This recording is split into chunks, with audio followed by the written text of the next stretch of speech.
আমরা কিছুই করতে পারিনি আল্লাহ, রমজান মাসে আমরা কিছুই করতে পারি নাই। আমাদের মতো গুনাহগারকে আল্লাহ তুমি সেই কাতারে শামিল করো।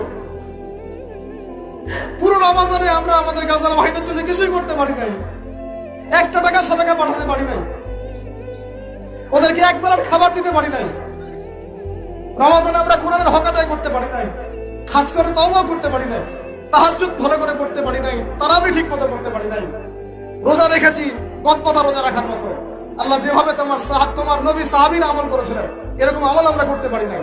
তাও তোমার ক্ষমা, তোমার দয়ায়, তোমার রহমতে আজকে আমাদেরকে ক্ষমা করো এবং এই শিক্ষাগুলো থেকে আমাদেরকে ভবিষ্যতে তৌফিক দান করো, যাতে করে আমরা তোমার রেজামন্দির মতো করে জীবনযাপন করতে পারি, গুনাহমুক্ত জীবনযাপন করতে পারি, ইসলামের জন্য একদম জান মাল সময় শ্রম উজাড় করে দিনের খেদমত করতে পারি। দিন ইসলামকে আল্লাহ পাকের জমিনে আমরা দুর্বল থাকতে দিব না ইনশাআল্লাহ। দিন ইসলামকে আল্লাহ পাকের জমিনে আমরা শক্তিশালী করেই ছাড়বো ইনশাআল্লাহ। দিন ইসলামকে আমরা আল্লাহ পাকের জমিনে বিজয়ী করেই ছাড়বো ইনশাআল্লাহ। এই পথে যারা বাধা প্রদান করবে এদের বিরুদ্ধে আমরা প্রতিবাদ করে তুলবো ইনশাআল্লাহ।